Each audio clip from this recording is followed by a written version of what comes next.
കർണാടകയിലെ മുഖ്യമന്ത്രി മാറ്റം നടന്നു കഴിഞ്ഞപ്പോൾ ഇതിത്ര സിമ്പിളായി എങ്ങനെ നടന്നു എന്ന ചോദ്യം സ്വാഭാവികമായിട്ടും ഉയരുന്നുണ്ട്. ഒരു പൊട്ടിത്തെറി പോലും ഉണ്ടായില്ല, പ്രകടനങ്ങൾ അരങ്ങേറിയില്ല, സ്മൂത്തായിട്ട് തന്നെ ഹൈക്കമാൻഡ് വിഷയം കൈകാര്യം ചെയ്യുന്നതാണ് നമ്മൾ കണ്ടത്. അതിൻ്റെ ക്രെഡിറ്റ് രാഹുൽ ഗാന്ധിക്കാണ് പാർട്ടി നൽകുന്നത്. കഴിഞ്ഞ കാലങ്ങളിൽ പല സംസ്ഥാനങ്ങളിലും നേതൃമാറ്റം പാർട്ടിയുടെ തകർച്ചയിലാണ് അവസാനിച്ചിട്ടുള്ളത്. ആന്ധ്രാപ്രദേശ്, അസം, രാജസ്ഥാൻ, മധ്യപ്രദേശ്, പഞ്ചാബ്, അങ്ങനെ നിരവധി ഉദാഹരണങ്ങൾ നമുക്ക് ചൂണ്ടിക്കാട്ടാനുണ്ട്. എന്നാൽ അവിടെയൊന്നും കാണാത്ത ഒരു അവധാനത ഹൈക്കമാൻഡിൻ്റെ ഭാഗത്ത് നിന്ന് എങ്ങനെ ഉണ്ടായി എന്നത് വളരെ പ്രധാനമാണ്. കഴിഞ്ഞയാഴ്ച കർണാടക മുഖ്യമന്ത്രി സിദ്ധരാമയ്യ ഡൽഹിയിലെത്തിയത് മന്ത്രിസഭാ പുനഃസംഘടനയ്ക്ക് അനുമതി തേടിയാണ്. മന്ത്രിമാരെ മാറ്റുക എന്നുള്ളൊരു ലക്ഷ്യത്തോടെയായിരുന്നു അത്. ഹൈക്കമാൻഡുമായുള്ള ചർച്ചയിൽ ഇക്കാര്യം ഉന്നയിച്ചു. സംഘടനാ ചുമതലയുള്ള ജനറൽ സെക്രട്ടറി കെ സി വേണുഗോപാലും കർണാടകയുടെ ചുമതലയുള്ള ജനറൽ സെക്രട്ടറി രൺദീപ് സിംഗ് സുർജേവാലയുമാണ് ചർച്ചയിൽ പങ്കെടുത്തത്. സിദ്ധരാമയ്യയുടെ ആവശ്യം കേട്ടപ്പോൾ തന്നെ സുർജേവാല ആദ്യം ഓർമ്മിപ്പിച്ചത് 3 വർഷം മുമ്പുള്ള ഒരു കരാറാണ്.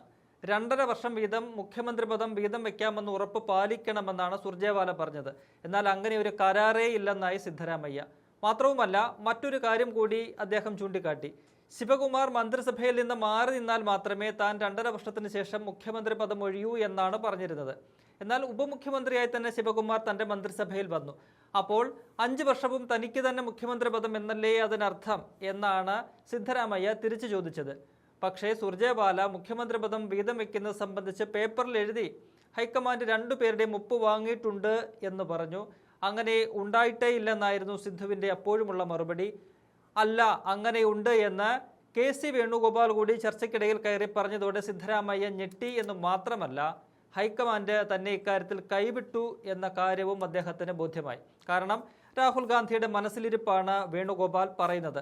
അതോടെ വഴങ്ങുകയല്ലാതെ മറ്റു വഴിയില്ലെന്ന് സിദ്ധരാമയ്യയ്ക്ക് ഉറപ്പായി. ഈ കരാർ മാത്രമല്ല, പാർട്ടിയുടെ ആഭ്യന്തര റിപ്പോർട്ടും ഹൈക്കമാൻഡ് മുഖവിലക്കെടുത്തു. അത് സിദ്ധരാമയ്യയ്ക്ക് എതിരായിരുന്നു. തലമാറ്റം വേണമെന്നാണ് ജനവികാരമെന്നും അതുണ്ടായില്ലെങ്കിൽ വലിയ പൊട്ടിത്തെറിക്ക് കാരണമാകുമെന്നും ആ റിപ്പോർട്ടിൽ പറയുന്നുണ്ട്. നിയമസഭാ തെരഞ്ഞെടുപ്പിന് വെറും 2 വർഷം മാത്രമാണ് ഇനി ബാക്കിയുള്ളത്. അപ്പോൾ മുഖ്യമന്ത്രിയെ മാറ്റി പാർട്ടിക്ക് അനുകൂലമായൊരു സാഹചര്യം സൃഷ്ടിക്കുക എന്ന ലക്ഷ്യവും ഹൈക്കമാൻഡിനുണ്ട്. സോണിയ, പ്രിയങ്ക എന്നിവരുടെ നിലപാടുകളും DKയ്ക്ക് അനുകൂലമായിട്ടുണ്ട്. കാരണം DK പാർട്ടിക്ക് വേണ്ടി ചെയ്തിട്ടുള്ള സേവനങ്ങൾ എപ്പോഴും വിലമതിക്കുന്ന നേതാവാണ് സോണിയാഗാന്ധി. ED കള്ളപ്പണക്കേസിൽ ശിവകുമാറിനെ ജയിലടച്ചപ്പോൾ നേരിട്ട് വന്ന സോണിയാഗാന്ധി കണ്ടിരുന്നു. അന്ന് കർണാടകയിൽ കോൺഗ്രസ് അധികാരത്തിലില്ല. പാർട്ടിയെ താൻ അധികാരത്തിൽ തിരിച്ചെത്തിക്കുമെന്ന് അന്ന് നൽകിയ വാക്ക് DK പിന്നാലെ പ്രാവർത്തികമാക്കുകയും ചെയ്തു. കേന്ദ്ര ഭരണത്തിൽ നിന്ന് പുറത്തായതിനു പിന്നാലെ കോൺഗ്രസിനെ സാമ്പത്തികമായി പിടിച്ചു നിർത്തുന്ന ശക്തി കൂടിയാണ് ശിവകുമാർ. പ്രിയങ്ക ഗാന്ധിക്കും ഏറെ താല്പര്യമുള്ള നേതാവാണ് DK. അതിനാൽ പ്രിയങ്കയുടെ നിലപാടും DKയെ മുഖ്യമന്ത്രി പദത്തിൽ എത്തിക്കുന്നതിൽ നിർണായകമായിട്ടുണ്ട് എന്നാണ് വിവരം. എന്നാൽ ജനകീയനായ സിദ്ധരാമയ്യയെ ഹൈക്കമാൻഡിന് അങ്ങനെ അപമാനിച്ചിറക്കി വിടാനും കഴിയുമായിരുന്നില്ല. അതിനാലാണ് അദ്ദേഹത്തിൻ്റെ ആവശ്യങ്ങൾ അംഗീകരിച്ചതും രാജ്യസഭാ സീറ്റ് ഓഫർ ചെയ്തതും. രാജ്യസഭയിലേക്ക് അദ്ദേഹം പോകുമോ എന്നതിൽ ഉറപ്പില്ല. ഹൈക്കമാൻഡിൻ്റെ ഉറച്ച നിലപാടിനൊപ്പം പാർട്ടി തീരുമാനത്തിന് വഴങ്ങാനുള്ള സിദ്ധരാമയ്യയുടെ തീരുമാനവും കൂടി ആയതോടെയാണ് ഈ മാറ്റം ഇത്ര സുഗമമായത്. മറിച്ച് അദ്ദേഹം ഹൈക്കമാൻഡിനെ വെല്ലുവിളിച്ചിരുന്നെങ്കിൽ സ്ഥിതി വഷളായേനെ. കാരണം 136 MLA-മാരിൽ ഏതാണ്ട് 80-ലധികം ആളുകളും ഇപ്പോഴും സിദ്ധരാമയ്യയെ അനുകൂലിക്കുന്നവരാണ്. നിലവിലെ മന്ത്രിസഭയിൽ ഏതാണ്ട് പകുതിയിലധികം മന്ത്രിമാരും സിദ്ധരാമയ്യയ്ക്കൊപ്പവുമാണ്. അതുകൊണ്ട് പുതിയ മന്ത്രിസഭാ രൂപീകരണം കോൺഗ്രസിന് വെല്ലുവിളിയാകുമെന്ന കാര്യത്തിൽ തർക്കമില്ല. ആരെയും പിണക്കാതെ വേണം അത് നടത്താൻ. മറുവശത്ത് BJP അവസരം കാത്തിരിക്കുകയാണ്.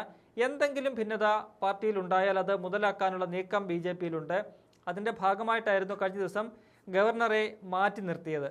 സിദ്ധരാമയ്യയുടെ രാജി വൈകിപ്പിച്ച് പാർട്ടിയിൽ പ്രശ്നങ്ങൾ സൃഷ്ടിക്കാനുള്ള BJPയുടെ ബോധപൂർവമായ ശ്രമമായിട്ടാണ് അതിനെ കോൺഗ്രസ് കാണുന്നത്. അതുകൊണ്ട് ഇനിയുള്ള നീക്കങ്ങളും വളരെ കരുതലോടെയാകും കോൺഗ്രസ് നടത്തുക. അതിനാൽ രാജ്യസഭാ തെരഞ്ഞെടുപ്പിന് ശേഷമേ മന്ത്രിസഭാ രൂപീകരണം ഉണ്ടാകൂ എന്നാണ് ഇപ്പോൾ ലഭിക്കുന്ന സൂചന.